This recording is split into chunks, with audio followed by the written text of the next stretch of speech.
देश के number 1 news channel news 18 India पर मनीष सिसोदिया से जुड़ी पल पल की अपडेट हम आप तक पहुंचा रहे हैं।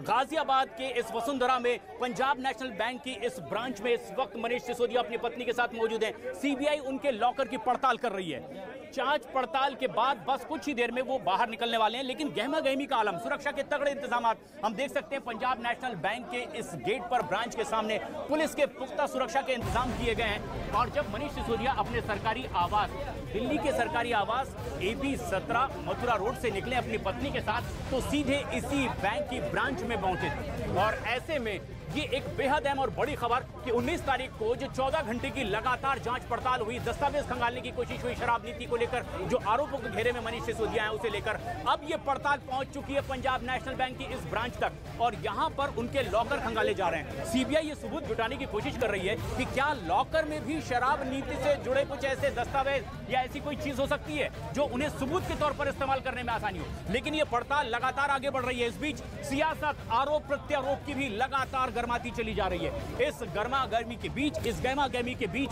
ये तस्वीरें आप देख पा रहे हैं पंजाब नेशनल बैंक की गाजियाबाद की वसुंधरा में मौजूद मेवाड़ इंस्टीट्यूट शाखा से। और अब सुरक्षा कर्मियों ने व्यवस्था कुछ और पुख्ता करने की कोशिश कर दी गई है, क्योंकि यहां से अब मनीष सिसोदिया अपनी पत्नी के साथ निकलने वाले हैं। और लग ये रहा है कि लॉकर जहां पर हम खड़े हुए हैं, यहां से ठीक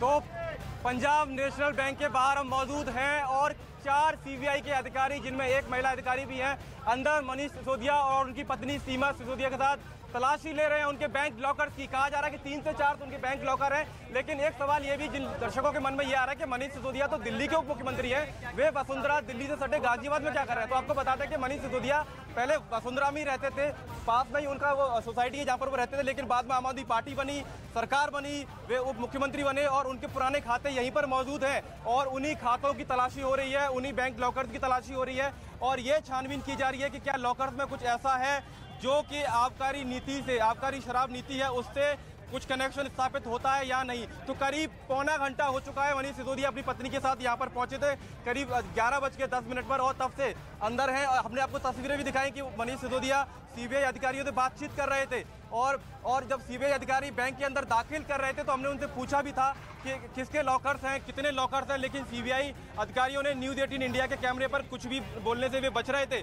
तो लगातार यहाँ पर छानबीन चल रही है, उनके चेकिंग की जा रही है। और बड़ी बात यह है कि आम आदमी पार्टी ये कह रही है कि पहले तो मनीष सिसोदिया के घर पर 14 घंटे की छापेमारी चली, 19 अगस्त को 7 राज्यों में 21 जगह पर छापेमारी हुई, लेकिन वहां से कुछ नहीं मिला। सीबीआई आज तक नहीं बता पाई है और अब जब बैंक खाते देखे जाएंगे, बैंक लॉकर देखे जाएंगे, तो वहां से भी सीबीआई को कुछ नहीं मिलेगा, ऐसा दावा आम आदमी पार्टी और मनीष सिसोदिया खुद भी ट्वीट करके कर चुके हैं। तो ये तस्वीर हम आपको दिखा रहे हैं दिल्ली से सटे गाजियाबाद की वसुंधरा से, जहाँ पर PNB बैंक की ब्रांच है, मेवाड़ इंस्टीट्यूट शाखा है और यहाँ पर करीब पौने घंटे से मनीष सिसोदिया अपनी पत्नी के साथ अंदर मौजूद हैं। और बड़ी जानकारी यह है कि मनीष सिसोदिया को ही नोटिस दिया था, सीबीआई ने नोटिस मनीष सिसोदिया को नहीं, उनकी पत्नी को दिया था और उसके बाद पत्नी के साथ मनीष सिसोदिया यहाँ पर पहुंचे हैं और करीब पौने घंटे की तफ्तीश यहाँ पर अभी हो चुकी है। करीब पौने घंटे से यहाँ पर उनके लॉकर की तलाशी ली जा रही है। अब गाड़ी लगाई जा रही है, मनीष सिसोदिया की गाड़ी बैंक के बाहर लगाई जा रही है, क्योंकि जब वे बैंक पहुंचे थे तो उन्हें काफ़ी कड़ी मशक्कत उनको यहाँ पर करनी पड़ी थी। ऐसे में अब गाड़ी को एकदम ब्रांच के ठीक बाहर खड़ा किया जा रहा है, जिससे कि जब ये बाहर निकले तो सीधा गाड़ी में बैठे और अपना जो उनका गंतव्य घर या विधानसभा में प्रदर्शन चल रहा है तो विधानसभा भी जा सकते हैं। पहले पुलिस यहाँ पर मौजूद नहीं थी, लेकिन पुलिस के अधिकारी यहाँ पर पहुँच चुके हैं क्योंकि भीड़ काफ़ी ज़्यादा हो गई है। बैंक के जो आम ग्राहक हैं उनको काफ़ी दिक्कत हो रही है, वे लगातार अपनी बारी का इंतजार कर रहे हैं कि बैंक के अंदर जाएं और अपना काम पूरा करें, लेकिन बैंक के अंदर मौजूद है दिल्ली के उप मुख्यमंत्री मनीष सिसोदिया। करीब पौना घंटा उनको हो चुका है अपनी पत्नी सीमा सिसोदिया के साथ। और बड़े आरोप ये कि नई आबकारी नीति को लेकर दिल्ली सरकार पर जो भ्रष्टाचार के आरोप लगे हैं उनके तार अब उनके बैंक लॉकर तक पहुंच चुके हैं। बैंक लॉकर मनीष सिसोदिया और उनकी पत्नी सीमा सिसोदिया के बताए जा रहे हैं। कहा जा रहा है कि 3 से 4 बैंक लॉकर्स है जिनकी छानबीन की जा रही है। और मनीष सिसोदिया पहले क्योंकि गाजियाबाद की वसुंधरा में रहते थे, ऐसे में उनके बैंक लॉकर अभी भी इसी बैंक की शाखा में है।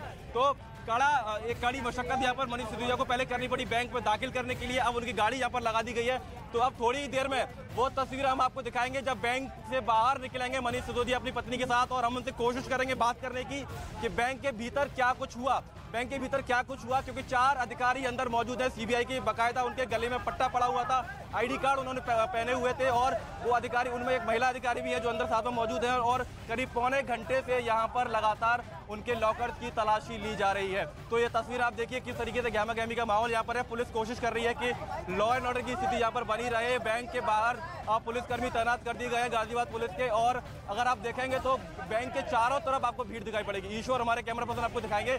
तो कहीं ना कहीं एक मनीष सिसोदिया के लिए एक बड़ा दिन है, उनके लिए एक मुश्किल बिल्कुल मानो है, क्योंकि मनीष सिसोदिया जी। और ये सीधी तस्वीरें हम आपको दिखा रहे हैं इस वक्त पंजाब नेशनल बैंक के सामने ही, जहां पर दिल्ली के उप मुख्यमंत्री मनीष सिसोदिया की गाड़ी लग चुकी है। यानी कि अब ये पड़ताल लगभग यहाँ की पूरी हो चुकी है। बैंक लॉकर खुलवाकर सीबीआई के अधिकारी देख चुके हैं, और ये सीधी तस्वीरें आप देख रहे हैं। ये तस्वीर आप देखिए गाजियाबाद के वसुंधरा में मौजूद है ये मेवाड़ इंस्टीट्यूट शाखा, पंजाब नेशनल बैंक की ये ब्रांच, जहां पर लॉकर मौजूद है मनीष सिसोदिया का, जिसकी पड़ताल सीबीआई करना चाहती है। शराब नीति को लेकर के जो पड़ताल सीबीआई कर रही है, इससे पहले भी उनकी पड़ताल लगातार छापेमारी के तौर पर देखने को मिली थी। लेकिन ये गहमा गहमी देखिए, अब पंजाब नेशनल बैंक के ठीक सामने जिस तरीके से गाड़ी उनकी लग चुकी है, यानी इससे ये समझा जा सकता है कि अब लॉकर की जो पड़ताल सीबीआई के अधिकारी करना चाहते थे वो लगभग पूरी हो चुकी है। और वो तस्वीरें भी न्यूज़ 18 इंडिया पर हम लगातार अपने दर्शकों को दिखा रहे हैं। देश के number 1 news channel news 18 India पर इस समय की सबसे बड़ी खबर, मनीष सिसोदिया जो खुद अपने बैंक में पहुंचे जहां लॉकर की पड़ताल सीबीआई ने की है, और शराब नीति को लेकर जो आरोप उन पर लगे हैं, इस आबकारी नीति के घोटाले के आरोप में 15 लोगों पर एफआईआर दर्ज, उनके साथ ही उनकी पत्नी भी मौजूद है। और मनीष सिसोदिया अब यहां से निकलने वाले हैं, क्योंकि उनकी गाड़ी बैंक के बिल्कुल दरवाजे पर अगर खड़ी है तो इससे महसूस किया जा सकता है कि ये पड़ताल जो सीबीआई के अधिकारियों को करनी थी ये लगभग पूरी हो चुकी है। और अब लॉकर के सामने उन्हें खड़ा करके वो लॉकर खुलवाया गया है, और उसके बाद उनसे तमाम वो सवालात किए गए हैं। दरअसल सीबीआई उन दस्तावेजों को सबूत के तौर पर अपने साथ जोड़ना चाहती है जो आबकारी नीति में आरोप के तहत मनीष सिसोदिया के खिलाफ कोर्ट में पेश किए जा सके, क्योंकि 15 लोगों पर एफआईआर, मनीष सिसोदिया समेत आबकारी नीति को लेकर जो बड़े सवाल खड़े हो रहे हैं, आरोप प्रत्यारोप की भले ही सियासत हो रही है, लेकिन इस वक्त गहमा गहमी का आलम आप देखिए। गाड़ी मनीष सिसोदिया की घिरी हुई है, और ये तस्वीर आप देख रहे हैं। मनीष सिसोदिया बस कुछ ही देर में यहां से निकलने वाले हैं। उनके लॉकर की जो जांच पड़ताल सीबीआई ने की है, उसके बाद क्या कुछ उन्हें मिल पाया है ये अब सीबीआई को बताना होगा। मनीष सिसोदिया भी लगातार यही सवाल कर रहे हैं। मानो हमारे सहयोगी हमारे साथ जुड़े हुए हैं, मानो जो आप देख पा रहे हैं, क्या ताजा अपडेट? बिल्कुल प्रशांत, जैसा आप दिखा रहे हैं कि गाड़ी लग चुकी है मनीष सिसोदिया की बाहर, और पहले पुलिस की मौजूदगी यहाँ पर नहीं थी, और भीड़ इतनी ज्यादा हो गई है कि अब यहाँ पर पुलिस को बुलाना पड़ा है, और गाजियाबाद पुलिस ने चौकसी बढ़ा दी है। बड़ी बात यह है कि करीब पौने घंटे का समय हो चुका है। मनीष सिसोदिया अपनी पत्नी सीमा सिसोदिया के साथ अंदर मौजूद हैं। 4 सीबीआई अधिकारी उनसे लॉकर्स की चेकिंग कर रहे हैं, चेकिंग की जा रही है, क्योंकि लगातार ये आरोप लग रहा है कि नई आबकारी नीति से संबंधित कुछ दस्तावेज उनको इस लॉकर में मिल सकते हैं। लेकिन मनीष सिसोदिया ट्वीट करके पहले ही बता चुके हैं कि उनके घर से 14 घंटे की छानबीन हुई थी, छापेमारी हुई थी, उसमें कुछ नहीं मिला था, और आज भी उनके लॉकर से कुछ नहीं मिलने वाला, ऐसा दावा आम आदमी पार्टी के नेता और मनीष सिसोदिया खुद कर रहे हैं। प्रशांत, ये बेहद अहम है कि ऐसे में जबकि इस बात की जानकारी खुद मनीष सिसोदिया ने दी, ट्वीट करके ये बताया कि इससे पहले भी जब 19 तारीख को 14 घंटे की छापेमारी सीबीआई के अधिकारियों ने की तो उन्हें कुछ नहीं मिला है। दरअसल अब इस पर जबकि सियासत गरमाती चली जा रही है, आरोप प्रत्यारोप की सियासत होती जा रही है, केंद्र सरकार और बीजेपी को घेरने की कोशिश आम आदमी पार्टी और उनके नेताओं की ओर से हो रही है, ऐसे में इसकी जानकारी खुद मनीष सिसोदिया ने ट्वीट करके दी थी कि अब सीबीआई के अधिकारी उनके बैंक लॉकर की छानबीन करना चाहते हैं, और उसके लिए आज का ही वक्त मुकर्रर था। और आज खुद मनीष सिसोदिया और उनकी पत्नी यहां बैंक के उस ब्रांच में पहुंचे हैं, बैंक लॉकर जहां उनका मौजूद है।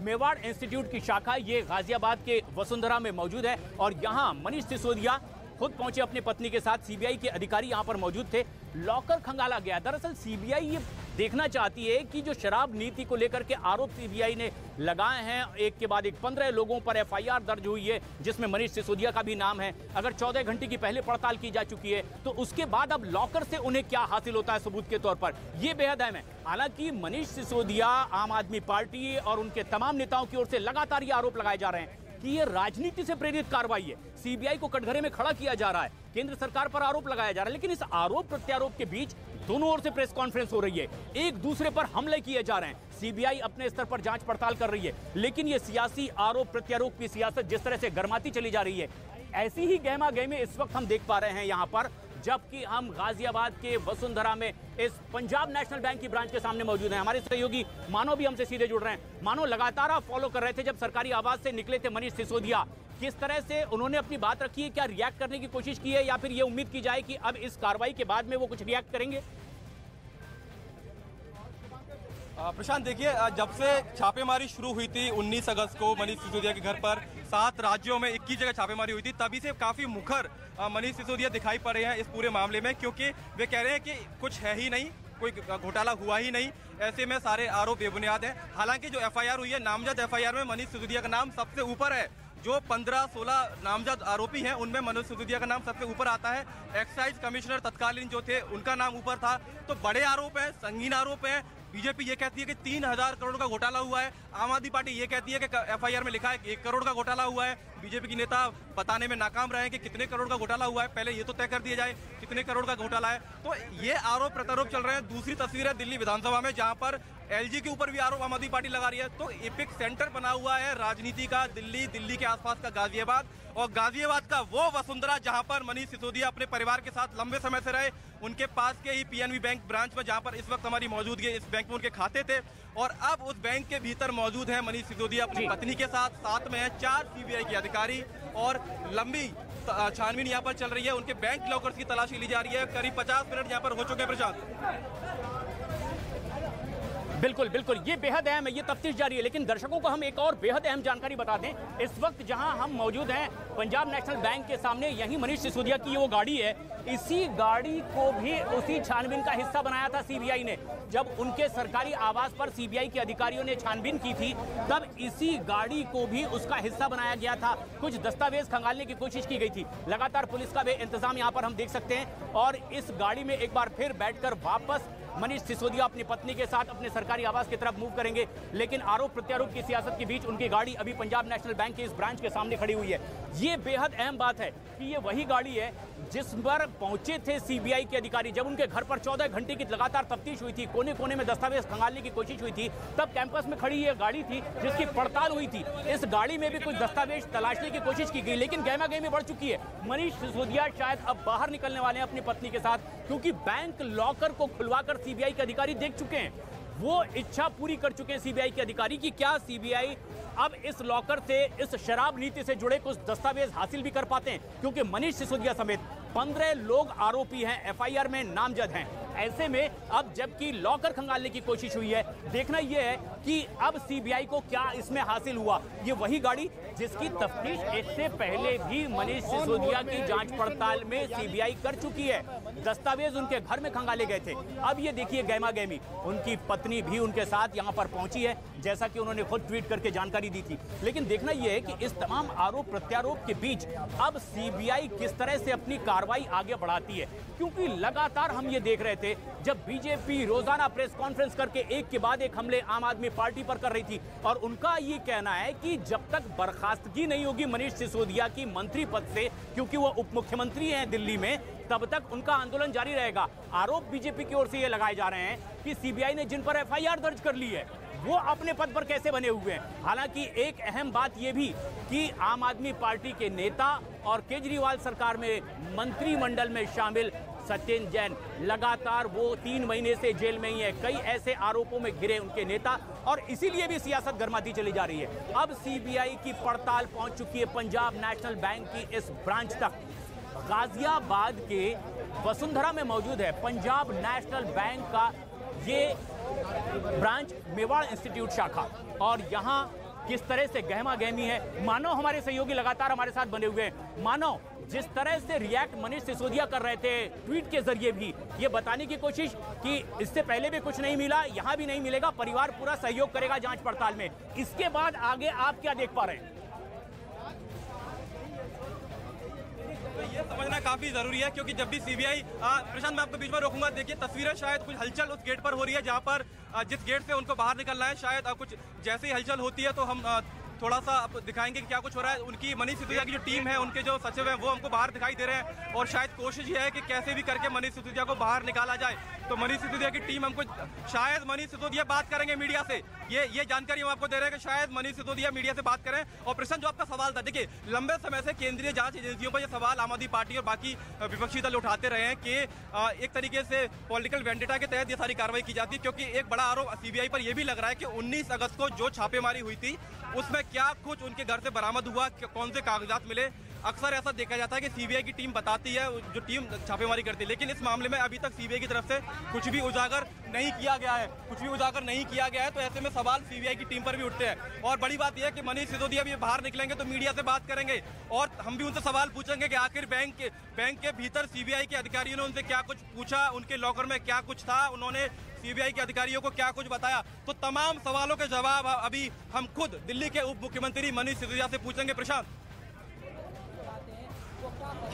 ये बात बेहद अहम है कि अब पड़ताल सीबीआई की पंजाब नेशनल बैंक की इस ब्रांच तक पहुंच चुकी है, लेकिन जब वो अपने सरकारी आवास से बाहर निकल रहे थे, हमने भी ये कोशिश की कि उनसे बातचीत हो सके, वो उस पर कुछ रिएक्ट अगर करना चाहते हो, क्योंकि ट्विटर पर ही उन्होंने लास्ट टाइम इस पूरे मुद्दे पर अपनी बात रखी थी और उनका जो ट्वीट था वो कल आया था। लेकिन खास बात यह है कि अब वो कुछ देर बाद ही इस पर अपनी राय रख सकते हैं, इस पूरी कार्रवाई को लेकर कि क्या सीबीआई के अधिकारियों ने उनसे पूछा है। लेकिन जब वो घर से बाहर निकल रहे थे, हमने उनसे पूछने की भी कोशिश की, लेकिन जो इशारों में उन्होंने बात कही वो ये कि पहले ये तफ्तीश हो जाए, सीबीआई जिस तरह से पड़ताल करना चाहती है, और शायद उसके बाद वो अपनी बात रखेंगे। और यही हम आज देख भी पा रहे हैं, जिस तरीके से गाजियाबाद के वसुंधरा में आज यहाँ गहमा गहमी का आलम है, वो इसलिए भी क्योंकि दिल्ली के उप मुख्यमंत्री मनीष सिसोदिया की यहाँ मौजूद है।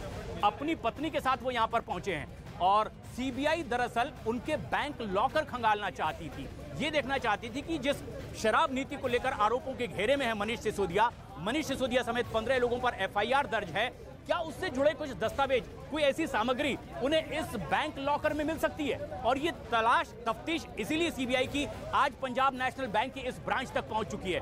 दरअसल इस मुद्दे को लेकर लगातार आरोप प्रत्यारोप भी हो रहे हैं, जहां आम आदमी पार्टी ये लगातार कह रही है कि दरअसल आम आदमी पार्टी की बढ़ती ख्याति से केंद्र सरकार उन्हें कटघरे में खड़ा कर रही है। वहीं बीजेपी की ओर से, केंद्र सरकार की ओर से लगातार ये कहा जा रहा है कि सीबीआई अपने तरीके से कानूनी कार्रवाई कर रही है, उसमें पूरा सहयोग करना चाहिए। लेकिन बीजेपी ने मोर्चा खोला हुआ है। बीजेपी ये कहती है, ये चाहती है कि जब तक कि अपने मंत्री पद से उनकी बर्खास्तगी नहीं होगी, उनका आंदोलन जारी रहेगा। वहीं आम आदमी पार्टी की ओर से, आम आदमी पार्टी के नेताओं की ओर से लगातार ये सवाल किए जा रहे हैं कि ये सीबीआई का ऐसा इस्तेमाल क्यों किया जा रहा है। इससे पहले भी जो पड़ताल की गई उसमें सीबीआई को हासिल क्या हुआ। यानी दोनों ओर से कड़े और तीखे हमले किए जा रहे हैं एक दूसरे पर। मानो हमारे सहयोगी गाजियाबाद में यही मौजूद है, पंजाब नेशनल बैंक के आसपास, वो भी नजदीक से नजर बनाए हुए हैं।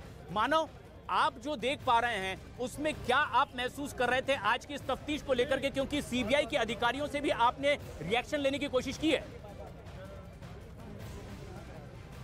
बिल्कुल प्रशांत, जब सीबीआई के 4 अधिकारी बैंक के दरवाजे पर पहुंचे थे तो हमने एक अधिकारी, वो वही अधिकारी जिनकी तस्वीर हम लगातार दिखा रहे हैं, मनीष सिसोदिया बैंक के भीतर जिनसे बात कर रहे थे, उनसे हमने पूछा था कि किसके लॉकर्स हैं बैंक में, कितने लॉकर्स हैं, लेकिन सीबीआई अधिकारी ने कुछ भी कैमरे पर नहीं बोला। हमने उनके आगे अपना माइक लगाया, बाकायदा उनसे सवाल किया और हमने उनसे ये भी पूछा कि 19 तारीख को जो छापेमारी हुई उसमें सीबीआई को क्या मिला, क्योंकि इसी बात के आरोप आम आदमी पार्टी और आम आदमी पार्टी के नेता ये लगा रहे हैं कि सीबीआई को उनके घर पर छापेमारी में क्या मिला, जरा बता तो दीजिए। और इन्हीं आरोपों के जवाब कहीं ना कहीं बीजेपी से भी पूछे जाते हैं। बीजेपी ये कह रही है कि 3000 करोड़ का घोटाला हुआ था आबकारी नीति का, उस पर जवाबदेही तो बनती है, छानबीन तो बनती है।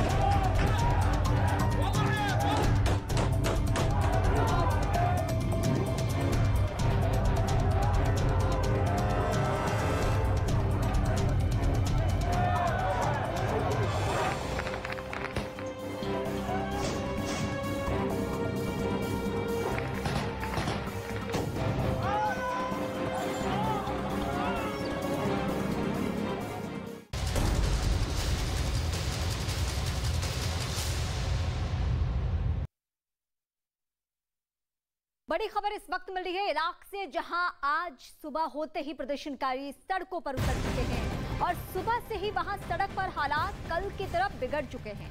आज सड़कों पर उतरे प्रदर्शनकारियों के हाथों में हथियार है और वहां लगातार फायरिंग की आवाज सुनी जा रही है। तो सुबह से ही सड़कों पर उतर चुके हैं ये सभी प्रदर्शनकारी, ये जो तोड़फोड़ की स्थिति है आप देख सकते हैं, सबके हाथों में हथियार भी है। सुबह से ही सड़कों पर इसी तरीके का हो हंगामा देखने को मिल रहा है। बगदाद में आज एक बार फिर से हंगामा जारी है और कुछ लोग इसकी तुलना ये भी कर रहे हैं कि ये श्रीलंका जैसे ही हालात है, वहां भी तख्ता पलट की तैयारी के बीच में इस तरीके से स्थिति। लेकिन बहुत भयावह तस्वीर है जो इस वक्त हम आपको दिखा रहे हैं। कई इलाकों में जबरदस्त फायरिंग की भी खबर सामने आ रही है। बगदाद में आज भी हंगामा, सुबह से ही जो ये तस्वीरें निकलकर सामने आ रही है, इन्हें भयावह तस्वीरें इसलिए आप कह सकते हैं क्योंकि फायरिंग के रुक रुक कर आवाज सुनाई दे रही है आपको। लोग डरे सहमे हैं। हालांकि इस बीच कुछ लोग ऐसे भी हैं जो कि जान की परवाह किए बगैर सड़कों पर हैं।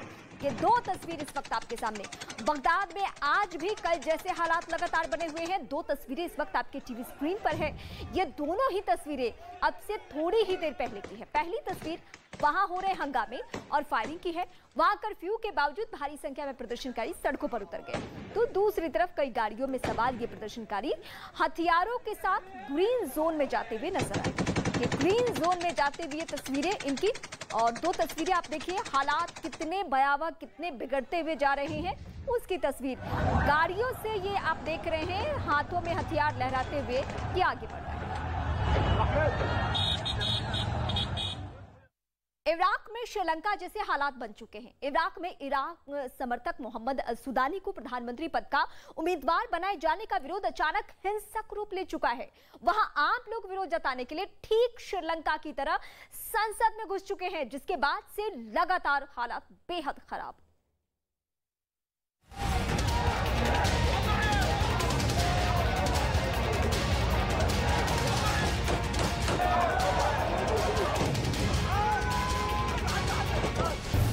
इराक में श्रीलंका जैसे हालात, संसद में घुसे प्रदर्शनकारी।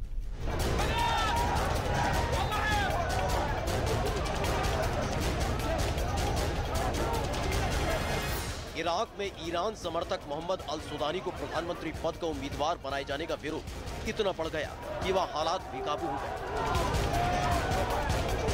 बगदाद की सड़कों पर प्रदर्शनकारियों की भारी भीड़ नजर आई। कुछ लोग तो गाड़ियों पर सवार होकर प्रदर्शन में शामिल हुए, जबकि सड़कों के किनारे भी भारी तादाद में प्रदर्शनकारी दिखाई दिए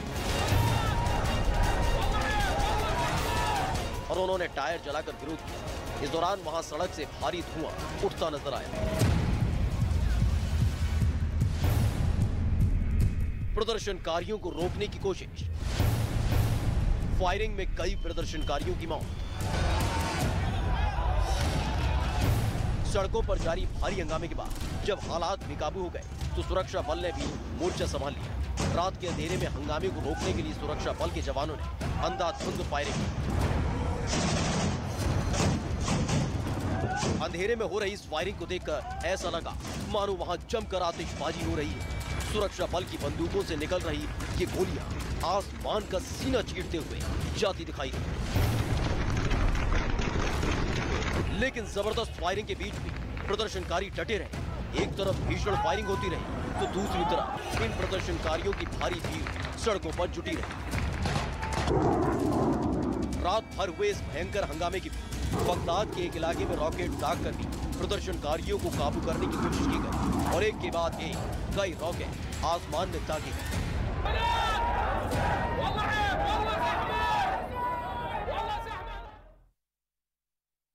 पश्चिम एशिया के देश इराक में हालात अराजक हो चुके हैं। राजनीतिक हालात श्रीलंका जैसे हो चुके हैं। बवाल तब ज्यादा बढ़ गया जब नाराज शिया धर्मगुरु मुक्तदा अल सद्र ने सोमवार को राजनीति छोड़ने का ऐलान किया। इस ऐलान के बाद सेना ने कर्फ्यू लगाया, लेकिन उनके समर्थक सड़क पर उतर चुके हैं। सड़क पर सुरक्षा बल और प्रदर्शनकारियों के बीच जबरदस्त हिंसक झड़प हुई। सद्र के हजारों समर्थकों ने राष्ट्रपति भवन में घुसने की कोशिश की। सुरक्षा बल के जवानों ने उन्हें रोकने की कोशिश में आंसू गैस के गोले दागे और फायरिंग भी की। इस हिंसक झड़प में कई लोगों की जान जा चुकी है, जबकि 300 से ज्यादा लोग जख्मी हैं।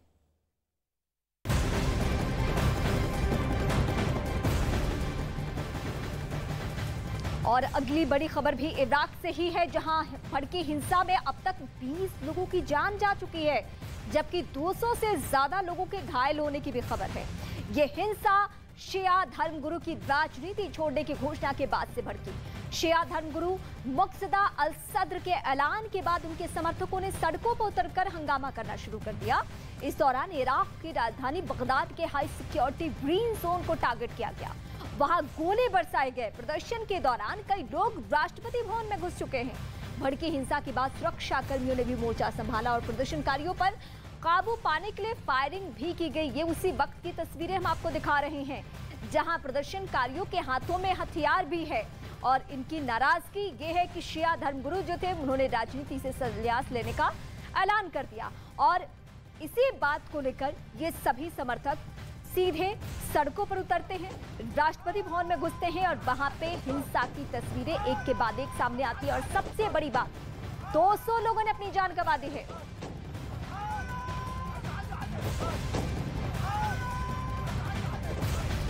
और इससे जुड़ी हुई एक और बड़ी खबर, जहां इराक से ये खबर है, वहां हिंसा भड़कने के बाद कर्फ्यू लग चुका है।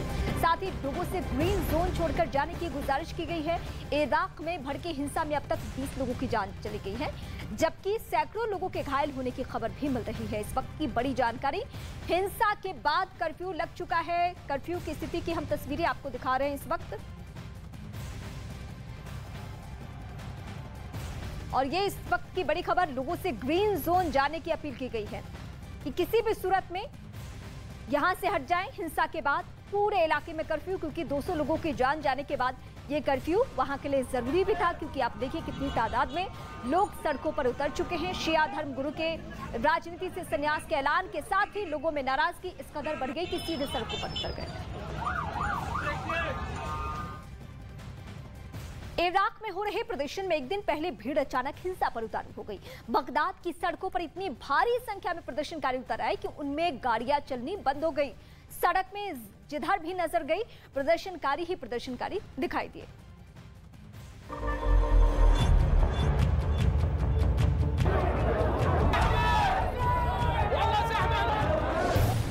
राष्ट्रपति भवन में घुसे प्रदर्शनकारी, श्रीलंका की तरह स्विमिंग पूल पर किया कब्जा। इराक में हो रहे प्रदर्शन की जो तस्वीरें सामने आई, उन्होंने कुछ दिन पहले श्रीलंका में हुए प्रदर्शन की यादें ताजा कर दी। ठीक श्रीलंका की तरह बगदाद में भी हंगामे और बवाल पर उतारू प्रदर्शनकारी पहले तो सबसे सुरक्षित माने जाने वाले ग्रीन जोन में घुस गए और जब प्रदर्शन पर लगाम नहीं लगी तो फिर इनके निशाने पर प्रेसिडेंशियल पैलेस आ गया। वहाँ इन लोगों ने सड़कों पर टायर रखकर आग लगा दी। हर तरफ काला धुआं उठता हुआ दिखाई दिया। ग्रीन जोन की सड़कों पर जिधर भी नजर गई वहां टायर जलते हुए दिखाई दिए।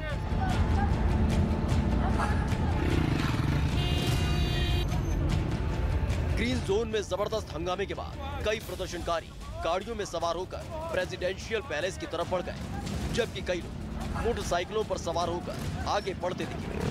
जिनको कोई साधन नहीं मिला वो पैदल ही हंगामे में शामिल होने के लिए निकल गए और प्रदर्शनकारी सीधे अंदर घुस गए। वहां भी जमकर हंगामा किया।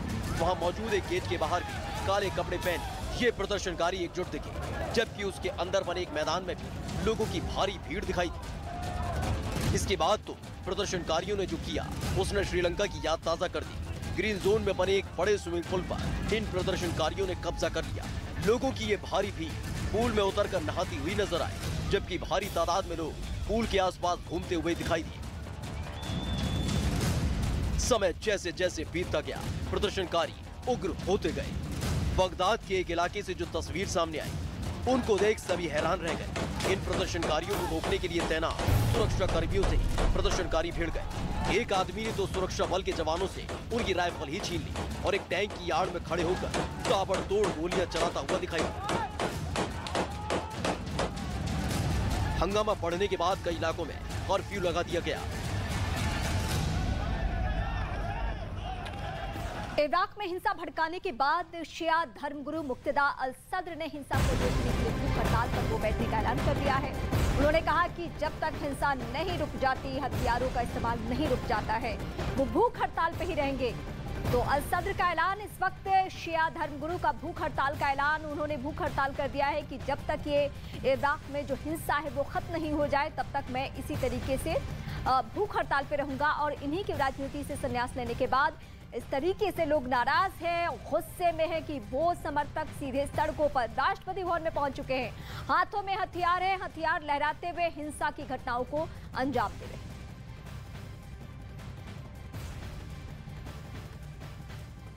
मुक्तदा अल सद्र ग्रैंड आयतुल्ला सैयद मोहम्मद सादिक अल सद्र के बेटे हैं, जिनकी 1999 में सद्दाम हुसैन ने हत्या कर दी थी और वो इराक की सत्ता में बड़ा दखल रखने वाले नेता माने जाते हैं।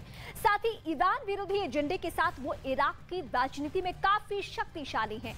मुक्तदा अल सद्र इराक में ईरान की दखलंदाजी के खिलाफ रहे हैं। 2003 में सद्दाम हुसैन के पतन के बाद अल सद्र चर्चा में आ गए थे और इसके बाद हुए आंदोलन के बाद उन्हें पूरे इराक में शिया समुदाय के गरीबों का समर्थन मिल गया। ये उनकी पूरी स्टोरी है और जिसको लेकर अभी धरना प्रदर्शन हो रहा है। तो इससे जुड़ी एक और बड़ी जानकारी हम आपको दे दें।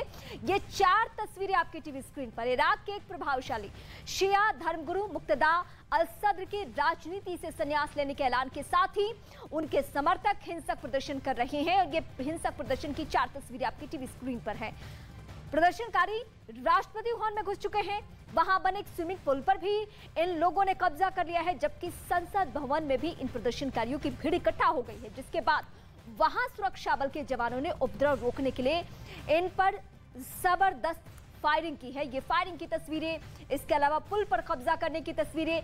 पहली तस्वीर आप देखिए, बगदाद में कैसे प्रदर्शन हो रहा है, पुल पर कब्जा हो चुका है। संसद भवन में भीड़ की तस्वीरें इस वक्त आपको नजर आ रही है और उस भीड़ पर फायरिंग भी, सब कुछ कंट्रोल करने के लिए। तो इराक के प्रभावशाली शिया धर्मगुरु मुक्तदा अल सद्र, जिनके बारे में उनकी पूरी प्रोफाइल इस वक्त हम बता चुके हैं आपको, तो यही वो शिया धर्मगुरु हैं मुक्तदा अल सद्र। इनकी राजनीति से संन्यास लेने के ऐलान के बाद ही उनके समर्थक हिंसक प्रदर्शन कर रहे हैं, जिसकी 4 तस्वीरें आपके सामने हैं। प्रदर्शनकारी सबसे पहले राष्ट्रपति भवन में घुसे, वहां बने एक स्विमिंग पूल पर भी कब्जा किया इन लोगों ने, जबकि संसद भवन में भी इन प्रदर्शनकारियों की भीड़ घुस गई, जिसके बाद वहां सुरक्षा बल के जवानों ने उपद्रव रोकने के लिए इन पर जबरदस्त फायरिंग की है और जो मरने वालों की संख्या है अभी तक वो 200 के पार पहुंच चुकी है।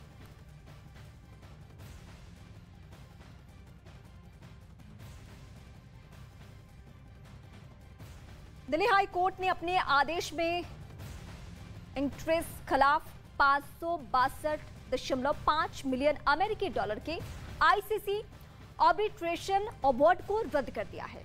कोर्ट के मुताबिक आदेश पेटेंट अवैधताओं और धोखाधड़ी से ग्रस्त है और भारत की सार्वजनिक नीति के विरोध में है। आईसीसी का आदेश एंट्रिक्स की ओर से एक सैटेलाइट कॉन्ट्रैक्ट को रद्द करने की वजह से आया है, जिसके आधार को देवास ने चुनौती दी थी। देवास वो कंपनी है जिसका भारत में कोई व्यवसाय या कोई भी संपत्ति नहीं है। दिल्ली हाईकोर्ट ने अब फिर से पुष्टि कर दी है कि देवास ने धोखाधड़ी से कॉन्ट्रैक्ट प्राप्त किया था, उसके पास जरूरी लाइसेंस नहीं थे। इससे पहले देवास को धोखाधड़ी के आधार पर एनसीएलटी बेंगलुरु ने बंद करने का आदेश दिया गया था, जिसे सुप्रीम कोर्ट ने 17 जून 2022 को अपने फैसले में बरकरार रखा था।